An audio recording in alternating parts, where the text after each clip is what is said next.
அனைவருக்கும் வணக்கம். நான் மற்றொரு வீடியோவில் சந்திப்பதில் நான் மிக்க மகிழ்ச்சி அடைகிறேன். இன்றைய நாளில் நாங்கள் வந்திருக்க இடம் புத்தூர் கலைமதி கிந்து சிட்டி என்ற அந்த இடத்துக்கு வந்திருக்கோம். இந்த இடத்துக்கு வந்ததன் நோக்கம் ஒரு பிறந்த நாள் கொண்டாட போகிறோம். இந்த பிறந்த நாள் யாருக்கு என்றால் ஜெனீவா நாளில் இருக்கிற சிறியண்ணாவுக்கு. ஆனால் ஜெனீவா நாளில் அவரை 10 ரூன் சிறியன்னு தான் நாம் கூப்பிடுவார்கள். நாங்கள் அவரை சிறியனானு கூப்பிடுவோம். அவருக்கு தான் இன்றைக்கு பிறந்த நாள். இந்த பிறந்த நாளை எப்படி நாங்கள் கொண்டாட போகிறோம்னா சின்ன பிள்ளைகளோட தான் கொண்டாட போகிறோம். இந்த சின்ன பிள்ளைகளோட எப்படி கொண்டாடுவோம்னு சொன்னால் அந்த சின்ன பிள்ளைகளுக்கான பாடசாலை கற்றல் உபகரணம் கொடுத்து அவர்களுக்கு சிற்றுண்டியும் கொடுத்து அதோட அண்ணாவுக்கு ஒரு சின்னனா ஒரு கேக்கும் வெட்ட போகிறோம்.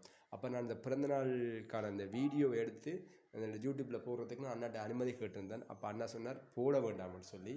ஏன்னு சொல்லி கேட்டிருந்தால் அண்ணா சொல்லியிருந்தார் வலது கை செய்கிறதை இடது கைக்கு தெரியக்கூடாதுன்னு சொல்லி தான் அவற்றை முழுமையான நோக்கம். நான் இல்லை அண்ணா, இந்த வீடியோ போடுவதால் மற்றவர்களும் இதே போல் செய்ய முன் வருவார்கள், அவர்களுக்கும் இதே போல் செய்ய ஒரு விருப்பம் இருக்கும், அவர்களும் செய்வார்கள் என்று சொல்லி அண்ணாட்ட நான் கேட்டிருந்த போது அண்ணா அப்போ ஓமென்று சொல்லி எனக்கு அனுமதி தந்திருந்தார். இந்த பிறந்தநாள் எல்லா மாவட்டங்களையும் இன்றைய நாளில் கொண்டாடுறார்கள். சகல மாவட்டங்களையும் அண்ணாண்ட பிறந்தநாள் கொண்டாடுறார். நான் அண்ணா குறித்து ஒன்று சொல்ல முடியும், உண்மையிலே ஒரு நல்ல மனுஷன் என்று நான் அவரை சொல்வேன். சொன்னால் ஒரு மனிதனால் எல்லா இடங்களையும் ஒரே டைமில் ஒரு உதவி என்று செய்கிறது கடினமான விஷயம், கஷ்டமான விஷயம். ஆனால் அண்ணா இன்றைய நாளில் எல்லா மாவட்டங்களையும் எல்லாரும் நாங்கள் கொண்டாடுற மாதிரி தான் எல்லா மாவட்டங்களையும் இன்றைய நாளிலும் பிறந்த நாள் கொண்டாடப்படுகிறது. அப்போ இது எனக்கு ஒரு ஆச்சரியமான விஷயம். அப்போ நான் உண்மையிலே அவர் ஒரு நல்ல மனுஷன் என்று சொல்லிக்கொள்கிறேன்.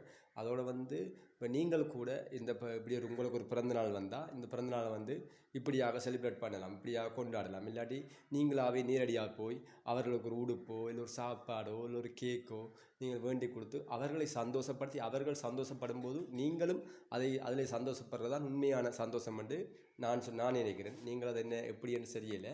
ஆனால் எனக்கு அப்படி செய்தான் என்னுடைய விருப்பமும். அதே போல் அண்ணா இன்றைய நாளும் அந்த ஜெனீவா நாளில் பிறந்தநாள் கொண்டாடுறார்.